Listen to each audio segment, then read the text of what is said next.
Bismillahirrahmanirrahim. Assalamualaikum warahmatullahi wabarakatuh. Jumpa lagi dengan saya, Dr. Robi.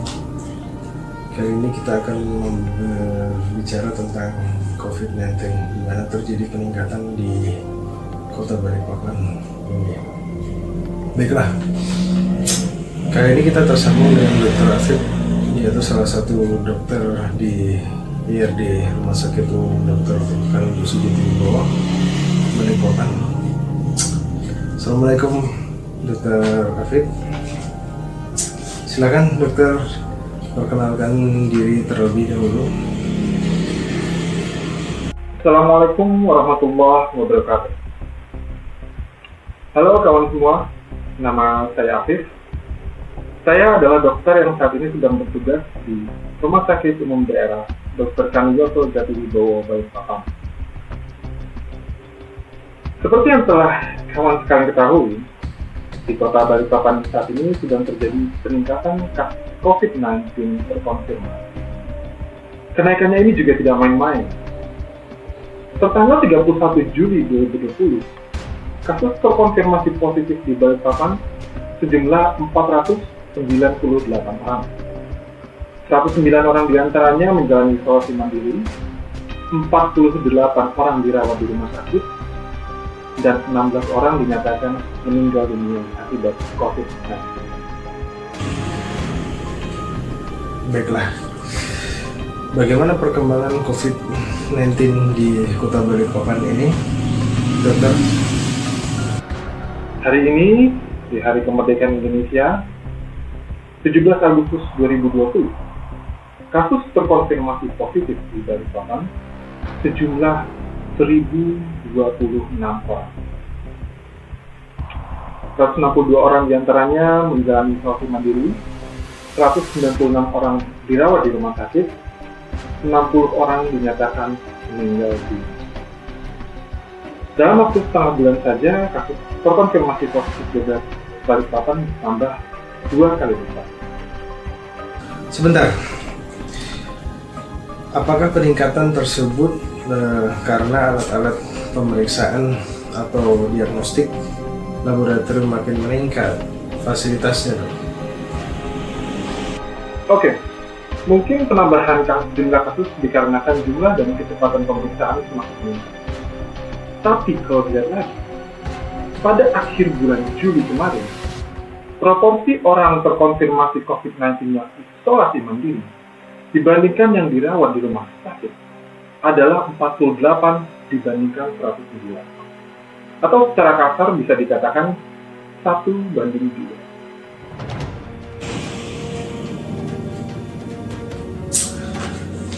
Kalau begitu, berapa perbandingan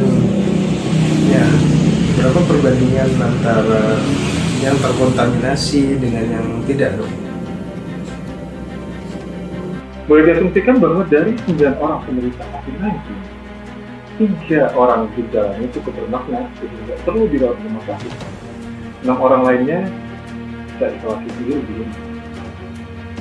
Nah, sedangkan saat ini hanya 17 hari setelah proporsi orang terkonfirmasi COVID-19 yang isolasi mandiri dibandingkan dengan yang dirawat di rumah sakit adalah 196 dibanding 162, atau secara kasar adalah 5:4. Oh, jadi orang yang bergejala dengan tidak bergejala atau hanya gejala ringan, bagaimana perbandingannya, dok? Artinya apa? Artinya dari 9 orang penderita COVID-19, 5 orang gejalanya cukup bermakna sehingga perlu dirawat di rumah sakit, sedangkan 4 orang lainnya bisa isolasi mandiri di rumah. Artinya, saat ini orang yang bergejala lebih banyak daripada orang yang tidak bergejala atau bergejala ringan. Baik, dok, kita lanjutkan segmen berikutnya. Bagaimana kondisi rumah sakit sekarang? Bisa diceritakan kondisinya? Saat ini kondisinya sudah berbalik. bulan lalu lebih banyak orang terkonfirmasi COVID-19 yang isolasi mandiri di rumah. Sedangkan saat ini lebih banyak orang terkonfirmasi COVID-19 yang dirawat di rumah sakit. Bila tren tersebut terus berlanjut, maka akan semakin banyak orang yang memerlukan perawatan di rumah. Oke. Dan apakah kebutuhan tenaga medisnya masih cukup atau berkurang? Karena berdasarkan pemberitaan itu media mengatakan bahwa banyak tenaga medis yang terinfeksi. Bagaimana itu?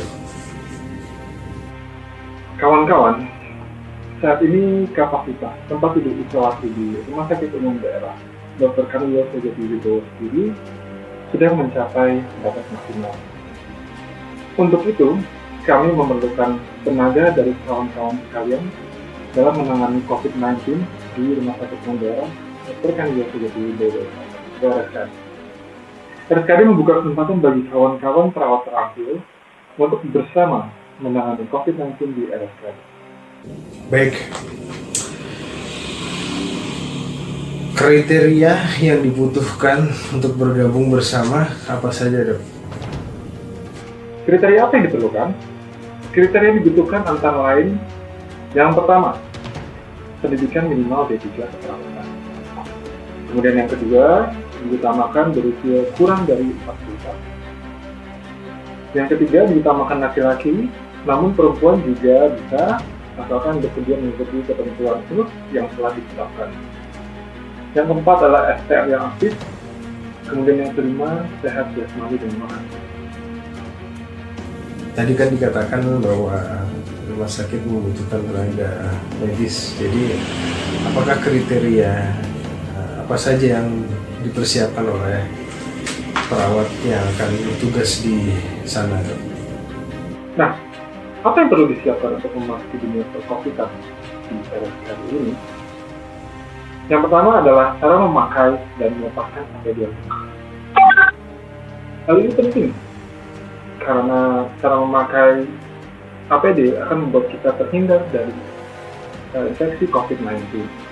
Sedangkan cara melepaskan APD bila tidak dilakukan dengan benar juga bisa menularkan virus COVID-19 kepada kita. Untuk itu, pengetahuan dasar mengenai cara memakai dan cara melepaskan APD yang benar diperlukan. Kemudian yang kedua adalah pengetahuan mengenai COVID-19, mulai dari teori-teori dasar penyakit, seperti apa itu COVID-19, bagaimana gejala-gejalanya, kemudian apa hal-hal yang bisa membuat pasien COVID-19 menjadi memburuk, kemudian apa saja terapi-terapi dan obat-obatan yang diberikan, dan lalu juga diksi-diksi yang digunakan dari Kemenkes, seperti apa itu orang terkonfirmasi positif, apa itu orang terkonfirmasi positif tidak bergejala, apa itu probable COVID, apa itu suspek COVID, dan lain sebagainya. Kemudian yang ketiga adalah terampil memahami dan melaksanakan instruksi dari dia.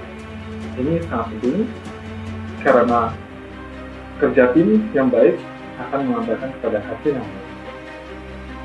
Yang keempat adalah memahami cara identifikasi pasien, seperti pasien risiko tinggi untuk jatuh, seperti pasien usia lanjut atau anak-anak, kemudian pasien risiko alergi, atau pasien diagnosis tidak wajar.